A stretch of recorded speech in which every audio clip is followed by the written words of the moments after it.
오늘 헬스조선 건강 콘서트 건강 똑똑에 관심을 갖고 찾아주신 여러분께 진심으로 감사드립니다. 오늘 건강 똑똑에서는 골다공증으로 인한 골절의 위험과 치료의 중요성, 그리고 골다공증 치료를 통한 골방 관리법 등에 보는 시간을 마련했습니다.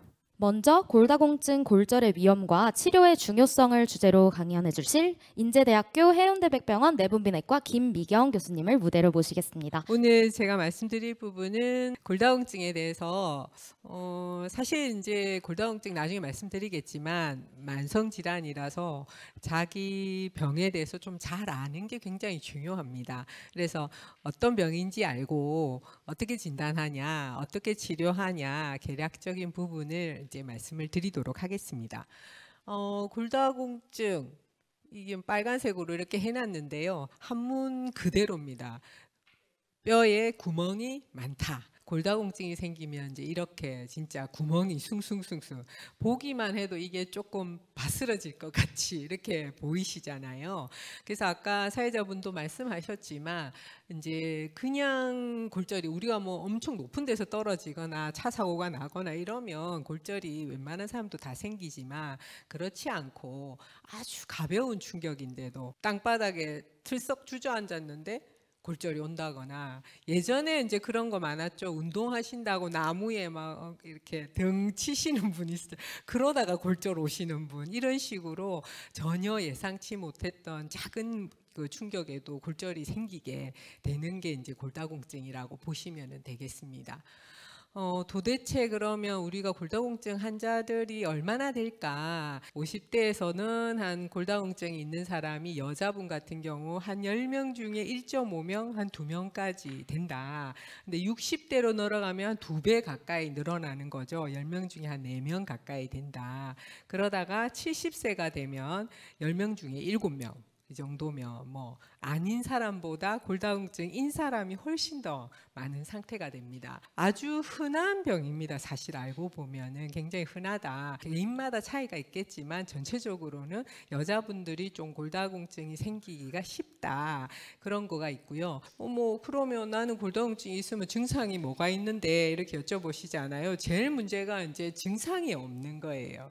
전혀 증상이 사실 없어가지고 사실 골절이 이제 있고 난 뒤에야 오는 게 이제 문제인 거죠. 그럼 골다공증 검사는 어떻게 해?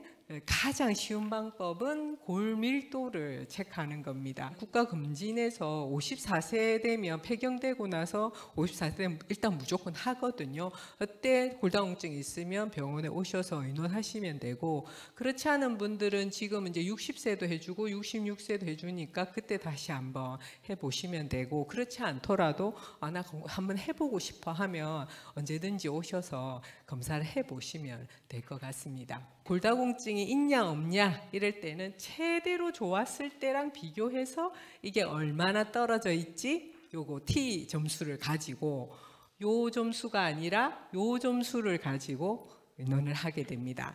마이너스 2.5보다 나쁘다, 마이너스 2.3, 2.6, 2.8, 뭐 3.0 이런 식으로 가기 시작하면 골다공증이 있구나 이렇게 생각하고 치료를 좀 필요로 한다 이렇게 생각하시면 되겠습니다. 골다공증 치료하는 목표는 골절을 예방하는 거거든요. 어쨌든 뼈가 나빠져가지고 뼈가 약해져가지고 무슨 문제가 생기냐, 가장 큰 문제는 골절입니다. 몇 달 만에 좋아지고 못해도 6개월 이상 지나가면 좀 좋아져야 되는데 2년 동안도 못 걷는 분들이 한 3명 중에 1명이 있더라. 굉장히 중요한 문제는 그냥 뼈만 부러졌는데 사망률이 높아집니다. 그래가지고 1년 동안에 특히 아까 그 대퇴골 이런 거 같은 경우는 특히 남자분들 잘 안 생기지만 생겼다 하면 심하게 생기기 때문에 한 20% 이상, 25%까지도 4명 중에 1명은 그것 때문에 일어나지도 못하고 그대로 돌아. 환자분들이 맨날 얘기하시는 게 치료를 언제까지 해야 돼요? 치료 끊으면 안 돼. 약 그만 먹으면 안 돼요. 막 이런 얘기 많이 하십니다.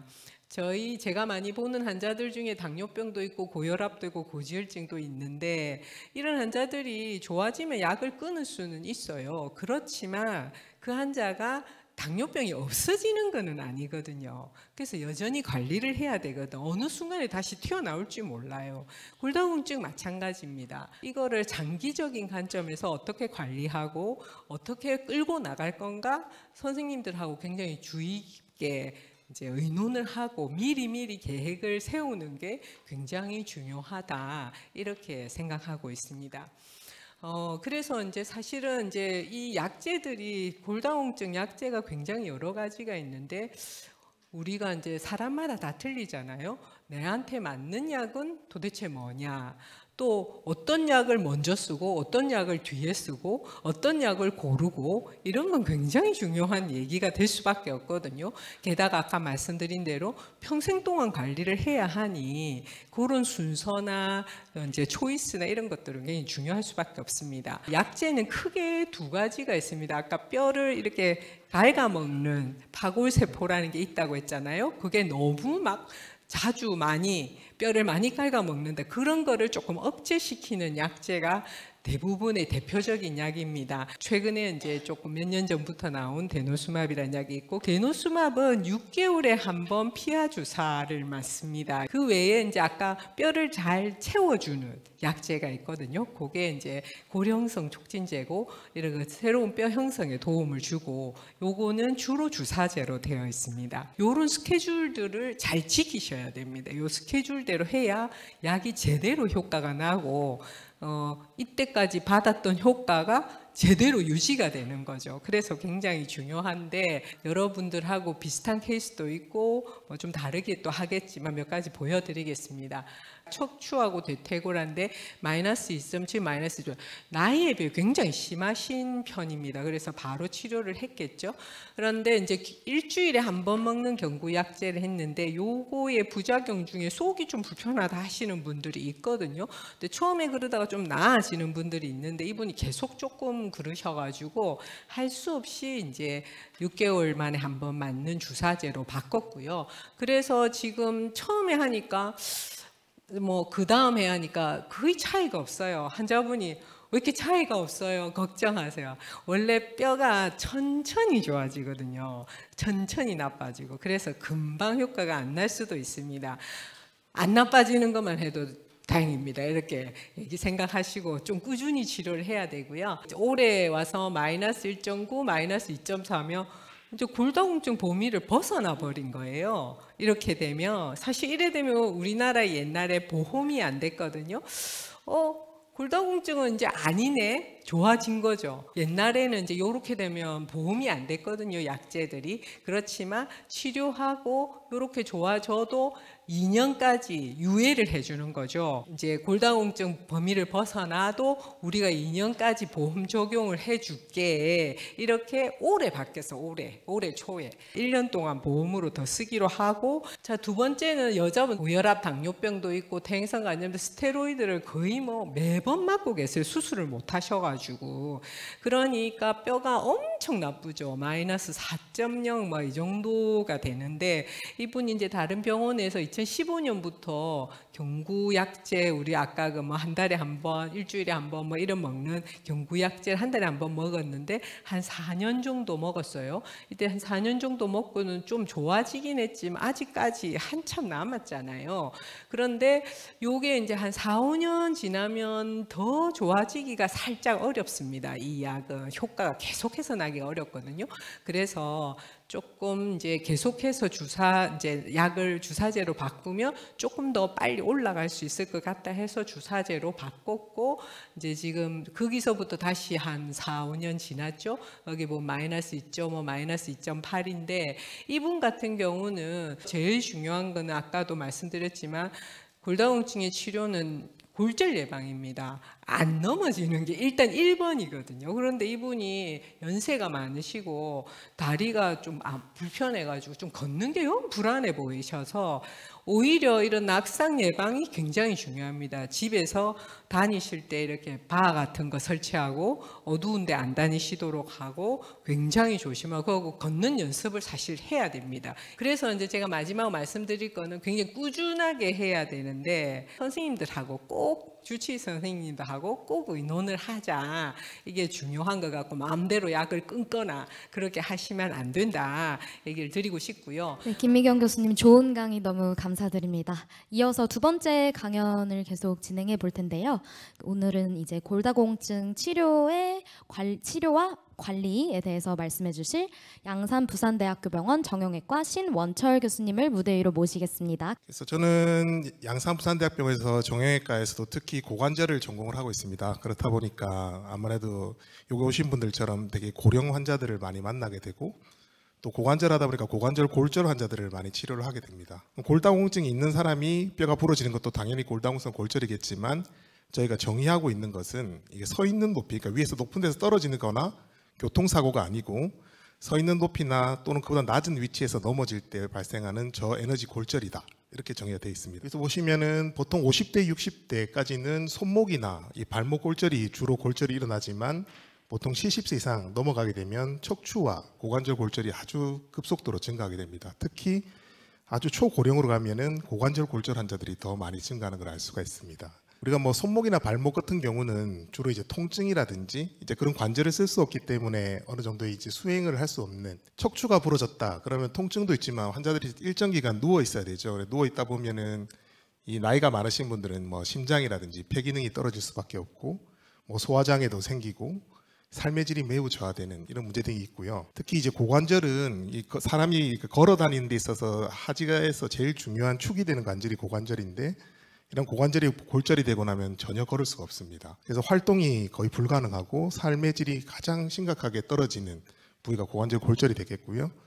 아까 했지만 이 자료를 보면은 골절하고 한 1년 정도 지났을 때 약 한 4분의 1 사람이 이제 거의 걸을 수가 없는 상태고, 골절하고 2년이 지나도 역시 한 4분의 1 정도가 야외 활동조차도 불가능한 이런 실정이고요. 고관절 골절이 생기게 되면 상당히 큰 문제가 있고 이런 환자들에 대해서 어떻게 치료를 해야 될지 저희가 사실 관심을 많이 가지고 있습니다. 이러한 골절이 발생하게 되면 당연히 병원에 와서 수술도 하고 입원도 하고, 고령 환자들은 또 병이 많으셔서 검사비도 많이 들고 수술하고 또 몸이 불편하니까 간병비도 많이 들고, 한 자료를 보면 이 치료를 현재보다 한 50% 정도만 좀 더 적극적으로 하게 되면 향후 20년간 골절 발생이 약 440만 건 정도 감소할 수 있다. 이로 인한 비용은 약 14조 원 정도가 절감 효과가 있습니다. 골절이 발생하기 전에 이렇게 골다공증 치료를 잘 하게 되면 이런 사회적 비용을 많이 아낄 수 있는 것이 되겠습니다. 보면은 골밀도 아까 T점수 설명드렸지만 마이너스 3.7이면 골다공증에 해당이 되잖아요. 근데 특별한 치료를 없으셨는데 몇 달 있다가 이렇게 왼쪽 고관절이 부러져서 오셨어요. 이런 분들이 최근에 아주 많거든요. 첫 번째 골절이 생기고 그 다음에 골절이 되는 것을 우리가 후속 골절이라고 하고, 이런 후속 골절은 보통 이게 척추나 고관절 모두 첫 번째 골절이 생기고 나서 1에서 2년 이내에 매우 많이 발생합니다. 고관절과 척추보다 처음에 척추가 부러진 사람이 다음에 이 골다공증 골절이 다시 발생할 가능성이 훨씬 더 높은 것으로 되어 있습니다. 골절이 되고 나서 제가 1년이 중요하다고 했는데 1년 내에 약물을 이렇게 골다공증 약을 처방하는 비율이 국내가 한 40% 정도밖에 되지 않습니다. 그러니까 10명 중에 한 4명 정도만 골다공증 치료를 하고 있고, 특히 남자분들은 그 반인 20%밖에 되지 않습니다. 더 안타까운 것은 이렇게 아주 골다공증 골절에 취약한 75세 이상의 매우 고령 환자들은 이런 약물 처방률이 더 떨어집니다. 기억해 주실 거는 주변에서 골다공증 골절이 발생하고 나면 바로 골다공증 치료를 해야지 다음에 후속 골절을 어느 정도 위험을 낮출 수 있다. 기억해 주셨으면 좋겠고요. 골다공증에 해당이 돼도 사실 골절의 위험이 높아지지만 이렇게 골절이 한번 발생하고 나면 후속 골절이 발생할 수 있는 위험이 높기 때문에 이런 환자들을 저희가 특히 골절의 위험도가 높은 환자다 이렇게 구분을 하고 있습니다. 골절이 발생하고 골밀도 T점수가 마이너스 2.5보다 낮을 때 골절의 위험군이다 얘기를 했는데, 이를 좀 더 세분화해서 사실의 고위험군과 초고위험군으로 나눠서 요즘에는 약물 치료를 하고 있습니다. 그럼 초고위험군은 뭐냐? 2년 이내에 이런 골다공증 골절이 발생을 하고 거기에 더하기 골밀도 T점수가 마이너스 3.0보다 낮은 경우, 학회마다 조금씩 수치는 달라도 이렇게 기억하시면 될 것 같고요. 이렇게 본인이 여기에 해당된다 하면 본인은 골절의 초고위험군에 해당이 됩니다. 이런 경우에는 좀 더 강력한 골다공증 약제인 골형성 촉진제를 먼저 써라. 아까 말했던 주로 이제 주사제에 해당이 되겠죠. 그래서 저희가 이렇게 골절이 되고 골다공성 골절이 있는 위험 환자에서 이 골 형성은 아무래도 뼈를 붙이는 것도 중요하지만 약해진 뼈를 높이기 위해서 형성을 촉진시키고, 흡수를 억제할 수 있는 이런 약제들을 선택하는 것이 가장 이상적이라 생각이 되고, 최근에 많이 이렇게 골절 환자들한테 사용하는 방법으로 골 형성 촉진제를 먼저 썼다가 이후에 골 흡수 억제제를 이렇게 교체를 해서 지속적으로, 아까 김영 선생님이 강조한 것처럼 치료를 하고 끝을 내는 게 아니고 지속적으로 유지를 했을 때 오랫동안 고관절과 척추의 골 밀도를 높게 유지할 수 있는 이런 치료 방법이 되겠습니다. 그래서 본인이 골절이 뭐 24개월 이내에 생기고 골밀도 수치가 T점수가 마이너스 3.0보다 낮아서 초고위험군이다 해당이 되면 우선 이렇게 주사요법을 통해 가지고 골 형성 촉진제를 사용을 하고요. 쓰면은 수치가 좋아지는 경우가 꽤 많이 있습니다. 그래서 수치가 좋아져서 본인이 이제는 골절의 고위험군으로 전환이 되었다 했을 때 약을 멈추는 게 아니고 그 이후에 필요하다면 골 흡수 억제제로 교체를 해서 골다공증을 계속 치료를 해야지 아까 말씀드렸던 후속 골절이 발생하지 않는 겁니다. 그래서 이 부분을 강조를 좀 드리고 싶고요. 100세 환자분이 지금 106세인가 그러시거든요. 그래서 다니시고 계시고, 이 환자도 이제 초고위험군에 해당이 되어가지고 골 형성 촉진제를 치료를 했습니다. 그래서 그 당시 때 골절도 다 붙이고 더 추가적인 골절 없이 잘 지내고 계십니다. 화장실에서 이렇게 뭐 일 보시고 일어나시다가 넘어져가지고 왼쪽 골반이 아파서 오셨습니다. 이 환자분한테 여쭤봤더니 오른쪽은 2년 전에 다른 병원에서 고관절 골절이 돼서 이렇게 수술을 하셨고요. 그러고 나서 골 흡수 억제제를 한 3년 동안 그동안 투여했던 이력이 있으셨습니다. 이전에 약도 먹었지만 골밀도 검사 봤더니 허리가 마이너스 4.5, 고관절 마이너스 3.7로 골다공증이었고, 보니까 이게 이제 이전에 고관절 골절이 있은 이후에 골반 골절이 또 발생해서 골절 초고위험군에 해당이 되는 거죠. 그래서 이런 환자는 한 달에 한 번씩 주사 맞는 골 형성 촉진제를 1년 동안 맞으셨어요. 그래서 환자 봤더니 한 3번 정도 주사 맞고 나서는 통증이 거의 사라지셨고, 4번 정도 맞았을 때 엑스레이 찍은 건데 뼈가 다 붙었습니다. 그래서 이제 뭐 1년 정도 지났을 때 이전에 했던 여러 가지 피 검사들도 좋아지고 골밀도도 많이 좋아졌죠. 마이너스 4.5에서 마이너스 3.5, 고관절도 마이너스 3.0, 마이너스 3.5. 10년째 당뇨병 약을 먹고 있는데요. 골다공증 치료도 이렇게 오래 치료받아도 괜찮은가요? 라는 질문 남겨주셨습니다. 네, 딱 괜찮습니다. 일단 답변은 데노스밥 같은 경우도 한 10년 이상 했던 연구들이 있습니다. 다 계속해서 좋아졌고 크다른 부작용 없이 쓰던 사람들이 훨씬 더 좋더라 하는 결과가 있기 때문에 여러분들이 별로 크게 걱정 안 하시고 10년 이상 충분히 치료를 하셔도 크게 문제 없을 거라고 생각합니다. 오늘 강의에서 여러 번 강조됐던 재골절 관련된 질문인데요. 골절로 입원했다가 퇴원해서 열심히 뼈 건강에 신경 쓰고 있는데요. 재골절을 막는 골다공증 치료는 언제부터 시작하는 게 좋을까요? 라는 질문 주셨습니다. 골절이 발생하고 나서도 재골절이 약간 1년 이내에 아주 높아지기 때문에 1년 이상 더 치료를 미루게 되면 재골절 발생이 높아지기 때문에 치료 시점은 1년 이내 어느 시점이라도 가능한 빠르게 시행하는 것을 추천드리겠습니다. 뼈가 부러져서 수술을 받아야 하는데 선생님이 골다공증 주사 치료부터 맞아야 한다고 하십니다. 골절 수술이 더 급한 거 아닌가요? 왜 수술부터 안 하고 골다공증 치료를 받으면서 기다려야 하나요? 수술적 치료들을 만약에 한다 안 한다고 상관없이 골다공증 골절이 발생하면 치료는 바로 시작돼야 됩니다. 그래서 만약에 수술이 뭐 시술이라든지 이런 수술이 조금 일주일 또는 뭐 열흘 뒤에 예정이 돼 있다 하더라도 골다공증 치료를 먼저 하는 것이 맞고요. 만약에 골절 수술을 하더라도 아까 말씀드린 것처럼 골다공증 치료는 바로 시작되면 되겠습니다. 골다공증이 아까 강의 때 말씀해주신 골밀도 점수, 그 T점수 마이너스 2.5부터라고 들었는데 제가 치료를 열심히 받아서 골밀도 점수가 지금 마이너스 2.4가 되었습니다. 그럼 이제 치료를 그만해도 될까요? 원래 보험이 안 되던 거를 우리나라 그 보험공단하고 의논해서 이제 마이너스 2.4대도 보험이 될 수 있도록 이렇게 만든 겁니다. 그래서 최대한 할 수 있으면은 뭐 꼭 2.0까지는 아니더라도 이제 골다공증을 바로 벗어난 2.4 여기서 바로 끝내지 마시고 조금 더 올릴 수 있으면 올리고 난 다음에 끊으시는 게 조금 더 안전하지 않냐 이렇게 생각하고 저희들도 그렇게 이제 권고드리고 있습니다. 골다공증 치료를 하다가도 뼈가 부러질 수 있나요? 만약 부러질 수 있다면 이제 치료를 그만해야 할까요? 라고 신원철 교수님께 질문 드리겠습니다. 골절이 발생하기 전에 적절한 약제로 이 전문의 선생님과 상의를 해서 골밀도를 빨리 올릴 수 있도록 하는 게 좋겠고, 그러니까 골절의 발생이라는 거는 수치가 좋아진다고 해서 발생하지 않는다 이게 아니고 골절의 위험도를 낮추는 겁니다. 그래서 수치를 높여놓고 골뼈가 더 튼튼해지면 골절 발생의 위험이 조금 더 감소하는 거지. 치료를 하는 중에도 얼마든지 골다공성 골절은 발생할 수가 있고요. 더 중요한 거는 한 번 발생하면 그 다음 골절이 더 위험도가 높아지니까 그때 좀 더 적극적으로 치료를 하는 것이 더 중요하겠다.